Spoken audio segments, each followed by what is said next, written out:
Hello friends, MS new concept में एक बार फिर से आप सभी का स्वागत है।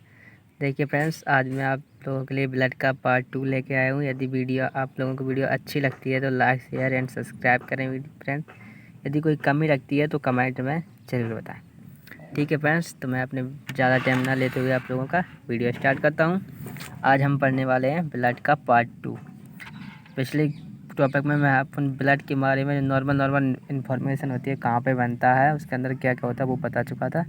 आज मैं ब्लड की सेल के बारे में बताने वाला हूँ। ब्लड के अंदर कौन कौन सी कोशिकाएं होती है, कितने टाइप की होती हैं सभी। तो देखिए फ्रेंड्स, हमारे ब्लड में कितने टाइप की सेल होती हैं। तो हमारे ब्लड में कितने टाइप की सेल होती हैं, कोई बता सकता है? हमारे ब्लड में 3 टाइप की सेल यानी कि कोशिका होती हैं। ठीक है, कौन कौन सी कोशिका होती हैं? पहला तो होता है हमारा आरबीसी, दूसरा होता है डब्ल्यूबीसी, तीसरी होती है हमारी पीटी यानी कि प्लेटलेट्स, है ना फ्रेंड्स। आरबीसी यानी कि रेड ब्लड सेल या कार्पल्स, कड़का भी बोल देते ना कोशिकाओं को, तो कार्पल्स भी बोल सकते हैं इंग्लिश में।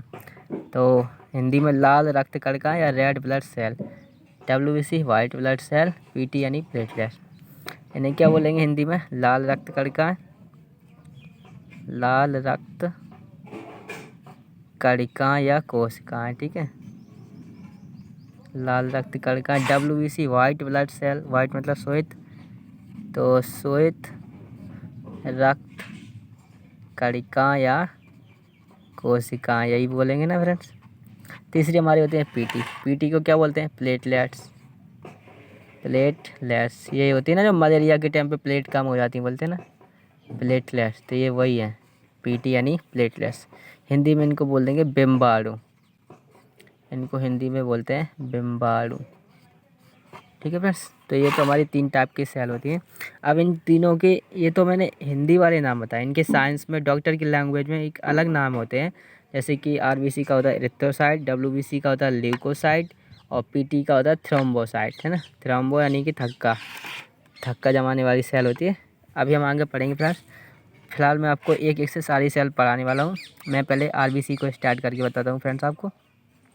आरबीसी यानी रेड ब्लड सेल, लाल रक्त कणिका है। तो इसका जो साइंस की, डॉक्टर की लैंग्वेज में या साइंस की लैंग्वेज में जो नाम होता है वो क्या है? तो डॉक्टर की लैंग्वेज में ऐसे बोलते हैं एरिथ्रोसाइट। ठीक है, या इसका जो साइंटिफिक नेम है वो है एरिथ्रोसाइट। ऐसे ही डब्ल्यूबीसी का होगा ल्यूकोसाइट और प्लेटलेट्स का होगा थ्रोम्बोसाइट।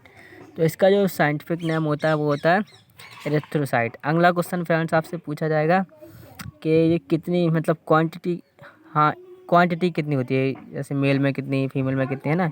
तो ये देखिए, इतना तो पता ही है कि ये कितनी मिलियन में होती है ना। देखिए, ये जो आरबीसी वो मिलियन में और पीटी है वो लाख में होती हैं और 1000 में होती हैं, डब्ल्यूबीसी हज़ारों में। तो ये कैसी होती है? मिलियन में होती हैं। तो फ्रेंड्स देखते हैं हम इनकी क्वांटिटी। ये क्या है? देखो मेल, पहले हम मेल में देखते हैं मेल में कितनी होती है। तो मेल में होती है 4.5 से 5 मिलियन। ठीक है, 4.5 से 5 मिलियन, 5 मिलियन। ठीक है, 4.5 से 5 मिलियन, 4.5 से 5 मिलियन आरबीसी होती है मेल में। कब? 4.5 से 5 मिलियन आरबीसी पर 100 ml, 100 ml H B for haemoglobin. H B का मतलब क्या है? हीमोग्लोबिन। तो मतलब 100 ml जो हीमोग्लोबिन होगा उसमें इतनी आरबीसी होनी चाहिए मिल के अंदर। सिंपल भाषा में बोलूँ तो आप जो 100 ml हीमोग्लोबिन लेंगे उसमें इतनी आरबीसी निकलनी चाहिए, 4 से 4.5 करोड़ मिल के अंदर। और जब फीमेल की मैं बात करूँ तो फीमेल की यदि मैं बात करूँ तो फीमेल के अंदर जो फ्रेंड्स 4 से 4.5 मिलियन, 4 से 4.5 मिलियन पर 100 ml एच बी। ठीक है, तो फीमेल के अंदर 100 ml हीमोग्लोबिन कितनी होनी चाहिए? 4 से 4.5 मिलियन। ये हो गई आपकी क्वांटिटी। ठीक है, अगला क्वेश्चन फ्रेंड्स आपसे पूछा जाएगा कि इनका निर्माण कहाँ पे होता है ना। अच्छा, एक क्वेश्चन आपसे ये भी पूछा जाता है कि आरबीसी की खोज किसने की थी? आरबीसी की खोज, आरबीसी जो हमारी कोशिका है, ब्लड की जो सबसे अधिक जो ब्लड में होती है आरबीसी, इनकी ब्लड की मेन सेल कौन सी है? आरबीसी। इसका ये लाल कलर की होती है, तब हमारा ब्लड भी लाल होता है। यदि ये ये इससे हटा दिया जाए तो हमारा ब्लड कैसा बन जाता है, हल्का पीला, जिसे प्लाज्मा बोलते हैं। तो आरबीसी की खोज किसने की थी, इसकी खोज की थी ल्यूवेनहॉक,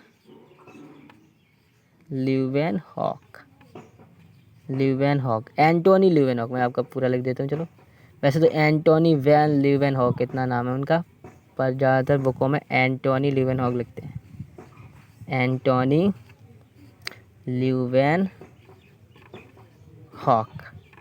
ये जो वैज्ञानिक हैं इन्होंने की थी आरबीसी की खोज। फ्रेंड्स, मैं आपकी जानकारी के लिए बता दूं कि जो जीवित कोशिका है उसकी खोज भी एंटोनी ल्यूवेनहॉक जी ने ही की थी, ठीक है। और जीवाणुओं की खोज भी एंटोनी वैन ल्यूवेनहॉक ने ही की थी। इन्होंने ही किसकी खोज की थी, जीवाणु यानी कि बैक्टीरिया, ठीक है फ्रेंड्स। बैक्टीरिया की खोज भी एंटोनी वैन ल्यूवेनहॉक ने ही की थी, बैक्टीरिया। तो ये जो 2-3 खोजें हैं जो इन्होंने की थी, इनसे जुड़ी वो हमने देख ली। अब फ्रेंड्स में हम देखने वाले हैं आरबीसी के बारे में, थोड़ी डीप में पढ़ने वाले हैं। अभी हमने क्या देखा, आरबीसी को डॉक्टर की लैंग्वेज में एरिथ्रोसाइट बोलते हैं। मेल में कितना होता है, 4.5 से 5 ml पर 100 ml हीमोग्लोबिन में, और फीमेल में 4 से 4.5 मिलियन पर 100 ml हीमोग्लोबिन, ठीक है। और आरबीसी की खोज एंटोनी वैन ल्यूवेनहॉक ने, बैक्टीरिया की खोज भी एंटोनी वैन ल्यूवेनहॉक ने, और जीवित सेल, ठीक है, जीवित कोशिका की खोज भी एंटोनी ल्यूवेनहॉक ने की थी। वैसे आप सभी ने पढ़ा होगा कोशिका की खोज रॉबर्ट हॉक ने की थी, पर वो मृत कोशिका थी। लाइक कोशिका की खोज की थी रॉबर्ट हॉक ने, पर वो मृत थी। अगर पूछा जाए जीवित कोशिका की खोज किसने की थी, तो एंटोनी ल्यूवेनहॉक ने, ठीक है फ्रेंड्स। अब मैं आरबीसी के बारे में आपको थोड़ा सा डीप में पढ़ाता हूँ। अगला क्वेश्चन आपसे ऐसे पूछा जाएगा, आरबीसी का निर्माण कहाँ पे होता है ना, और स्तनधारियों के आरबीसी में केंद्रक नहीं पाया जाता, ऐसे भी क्वेश्चन बनते हैं फ्रेंड्स। और अगले क्वेश्चन जैसे आरबीसी का आकार क्या है ना, कौन सी सेल है जिसमें दिमाग ही नहीं होता है, ऐसे क्वेश्चन। आरबीसी मरती कहाँ पे हैं, आरबीसी का जीवन काल कितना होता है ना, और आरबीसी की कब्र किसे कहते हैं। ये बहुत सारे क्वेश्चन हैं जो कि आरबीसी से बनते हैं फ्रेंड्स। आरबीसी का कार्य क्या होता है, आरबीसी की बीमारियां कौन कौन सी होती हैं, देखिए फ्रेंड्स मैं आपको बताने वाला हूँ, ठीक है फ्रेंड्स। तो आरबीसी, अगला क्वेश्चन आपसे पूछा जाएगा कि आरबीसी का निर्माण कहाँ पे होता है, ठीक है। अगला क्वेश्चन आपसे पूछा जाएगा आरबीसी का निर्माण, फॉर्मेशन ऑफ आरबीसी, यानी कि आरबीसी का निर्माण, आरबीसी बनती कहाँ पे है। तो फ्रेंड्स आप ये बताइए, पहले मैंने बताया था कि ब्लड कहाँ पे बनता है।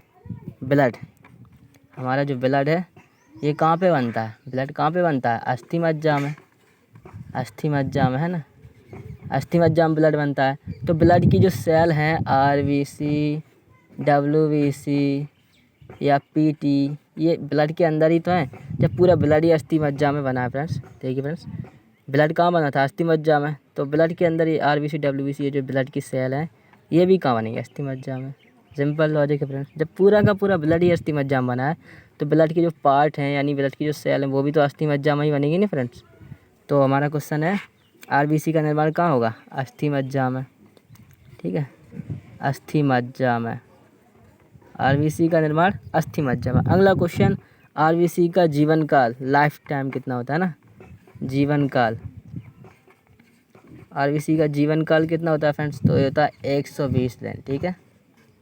आरबीसी का जीवन काल कितना होता है, 120 दिन।